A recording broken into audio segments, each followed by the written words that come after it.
Chelsea's new manager, Liam Rosenior, has supposedly pledged to have conversations with a few members of the dreaded bomb squad about their futures at the club. Are we about to see the two most unexpected comebacks of the last year from a Chelsea fan's perspective? And would that actually indicate that Enzo Maresca was the one who had them out in the first place? Welcome, Blue Believers, to another episode of the Stanford Sync, where we are syncing up with everything Chelsea FC. And today, we're just going to talk about the bomb squad, man. We're just going to talk about the bomb squad. It is January, and although there's not exactly loads of talks about players coming into Chelsea, we were always warned by Fabrizio Romano and everyone else that it was going to be quite quiet.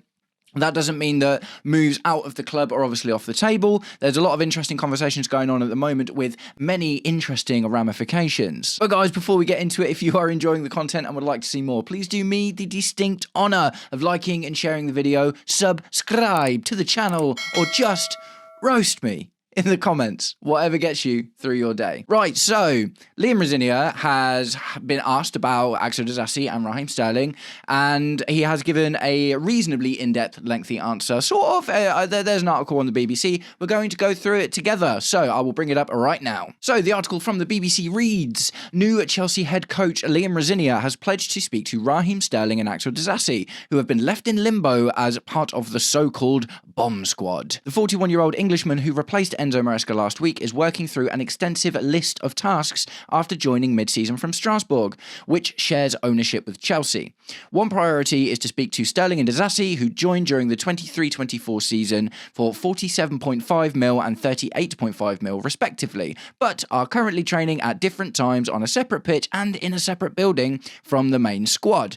Both remain on the transfer list and turned down potential loan moves over the summer. So this was a massive thing, right? Sterling had offers from Saudi Arabia and America, and he was like, absolutely not, want to stay in the UK. And Axel Disasi had offers from Bournemouth and Wolves and West Ham, and said no, he wanted to go back to Europe at the time. So the bomb squad thing is a bit of a difficult one, isn't it? Because, yeah, it sucks for any professional footballer to miss out on this much of, game time and an opportunity in their career, but at the same time, they had opportunities which they turned down. Asked about the pair, Rosenior said, I will have conversations with them. We're in January, as you know. Raheem's had an outstanding career. I've got huge respect for him. Axel was someone I've really, really liked as a player for a long time. Really? Honestly, I have to have a conversation with them. I have to have a conversation with the club. I'm being genuinely honest. I literally have got to work through a list of priorities. I will do it in the next few days. Sterling is attracting interest from Napoli, while Roma and Lyon have explored a move for Disasi, but Chelsea currently have a maximum of 6 players out on overseas loans per FIFA's rules and would have to cancel one to allow the pair to move on a temporary deal. So that's, at the end of the day, the big sticking point at the moment is the reason we're struggling to get rid of them is because we're only able to get rid of them on permanent deals at the moment. We're only allowed 6 international loan moves, and we've used them all up. Specifically, when Axel Disasi wanted to go, he sort of said, I don't want to move in England, I want to go to Monaco, I think it was in particular, back in Europe. That was literally just after we'd loaned Nicholas Jackson to Bayern Munich, which was our last international loan spot. And at the end of the day, we made 10 mil plus for that loan deal in itself. So, that kind of makes sense. It's an interesting one because I've actually seen a couple of content creators. A good friend of mine, the Blue Lounge, did a live stream with a couple of guys the other day, and they were having conversations about why are we not talking about letting Sterling have another crack at the squad. And to be honest, there is this thing that I kind of mentioned it recently. When you've got a new manager, all of a sudden, everyone gets a new opportunity. Do you know what I mean? Now, respect to Rosenior, I appreciate the honesty here. He is, he's just come into the squad. He had to very quickly prepare for the Charlton game, and now one of the biggest, most difficult games of our season, tonight, Arsenal in the Carabao Cup. So I can understand why he hasn't had time to talk to Sterling and Disasi yet. At the end of the day, we're in January now, so ultimately it would be ideal for them not to have to spend the second half of the season in the bomb squad not playing, do you know what I mean? Sterling's had a lot of offers coming in, like it said there, from Napoli. I think loads of people are interested in Disasi, but like I said before, I think the issue with both of them is no one really wants to come in for them on permanent deals. Sterling is on an absolute wedge at 300k a week, and if we were to cancel his contract, it would literally cost us money. And Axel Disasi, I just think he's not quite good enough. Do you know what I mean? For people to be like, yeah, we'll spend 20 mil on Axel Disasi and pay him the wage or whatever. But people like Aston Villa last season are willing to take him on loan to give him an opportunity. Does this conversation with Liam Rosenior that they're going to have in the next week or so, does that actually potentially indicate that there might be a chance for them to get back into the squad?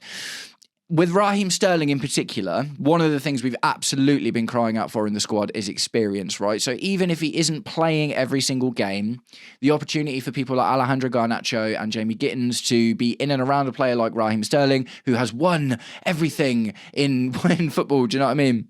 He was such a good player in his heyday, although he may not have the legs to play the exact kind of role that we expect from our wingers at the moment. You have to think, even just from a training perspective, he'd be a good option, and to be a good option there in some of, we've got so many games coming up as well. I don't love the idea.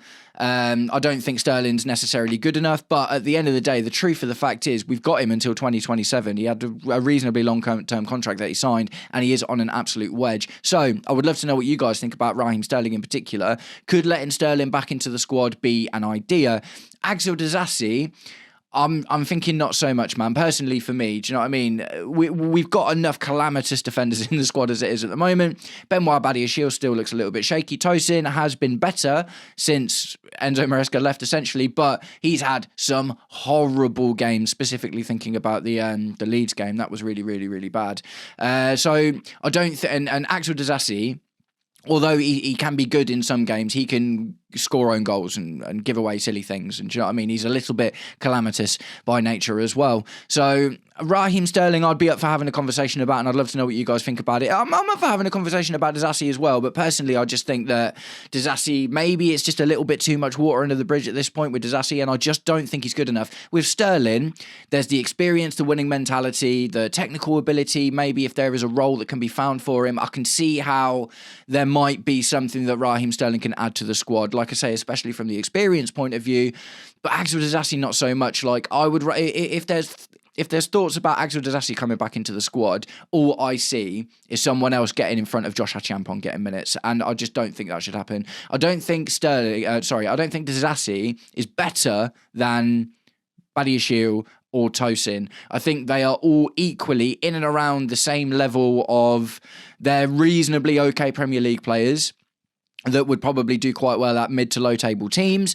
But when we are trying to compete in the Champions League and desperately trying to crawl ourselves back into fourth, the top four or the top five, depending on the coefficient, I think having more players like Disasi, Badiashile and Tosin is not the way to go, because errors are what has cost us so many points over the last few seasons. Last season in particular, it was Robert Sanchez. Now, he seems to have ironed that out, fair enough, but I just think I don't know, man. It's just the errors, isn't it? It's just the errors for me. That's the huge thing. So, Axel Disasi, Raheem Sterling, Rosenior to have a conversation with them.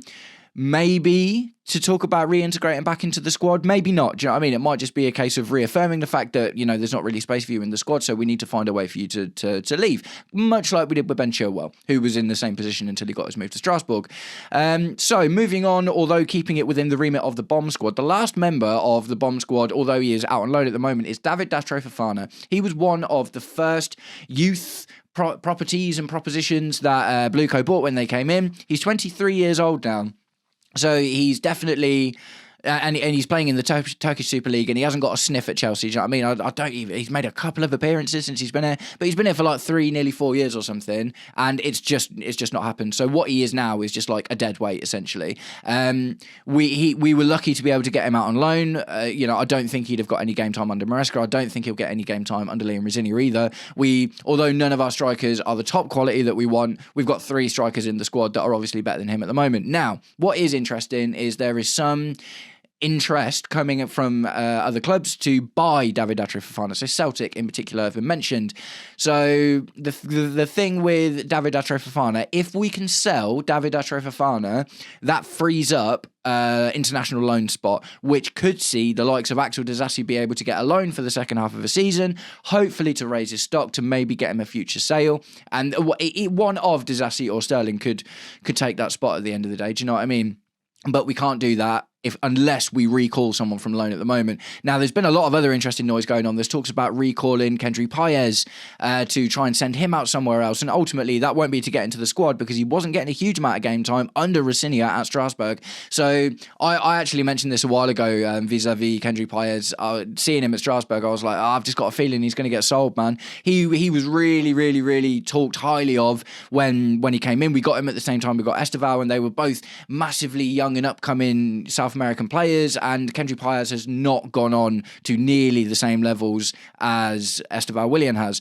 So maybe we call back Kendry Paez, maybe we can sell David Datro Fofana, but if we bring back Kendry Paez, in order to free up that loan spot, we'd have to sell him, unless we're going to loan him again, unless I suppose Kendry Paez could get a loan at a championship club, lower league, Premier League team maybe. He's had a couple of really good moments at Strasbourg, but not really been like super, super good, you know what I mean? So, but yeah, anyway, back to the bomb squad. So if David Datro Fofana can get a move, then that does free up an international loan spot, which could help us. I think Disasi would be the one to loan out. I think if you were going to keep one of the two in the squad, Sterling is the only one to me that makes sense. Not even necessarily because of his playing ability. Like, one of the reasons that Sterling isn't playing for Chelsea is because he was given a lot of opportunities, and I think he was actually our top scorer one season, but that was under Graham Potter, and we were really, really bad then. But at the same time, our left wing still isn't looking very good, is it? So to be able to have Sterling around there to push Gittins and Garnacho to get better performances, maybe for them to absorb some of that winning mentality that he's kind of grown over the years, okay, maybe that'd be interesting. As a player as well, like, it's not even just his time at Chelsea. Like, he was on loan at Arsenal last year, and a lot of content creators were like, oh, that's an amazing loan signing for Arsenal. He'll really add to the squad, and he just didn't, man. He barely got any minutes at Arsenal at all, and you know, if he'd have played well at Arsenal, it'd have been easier to move him on this summer, and he's ended up in the bomb squad. So that's just kind of where we sit, man. So guys, I'm going to start wrapping the video up there, but I would love to know what you think about this bomb squad situation. Hopefully these last three players are the last time we ever see it. Do you know what I mean? It was tragic seeing Ben Chilwell in that position. It is sad seeing Raheem Sterling in that situation, and to a lesser extent Axel Disasi. But at the same time, I don't think having a bomb squad in your team is healthy at all. Do you know what I mean? It is just not good for the mentality of the other players as well, because you've got to think even the players that are in the squad at the moment, in the back of their heads, they're seeing Disasi and Raheem Sterling not in and around the building, but they know they're part of it, and they're like, oh, that could happen to me. Do you know what I mean? So I think even as a mentality thing for the rest of the squad, having a bomb squad is just not good. So what do you think about potentially reintegrating one of Raheem Sterling or Axel Disasi back into the squad?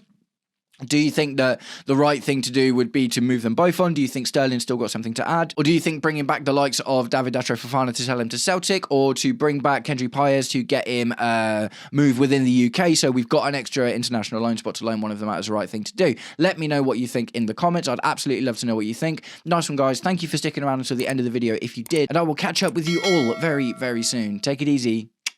Peace.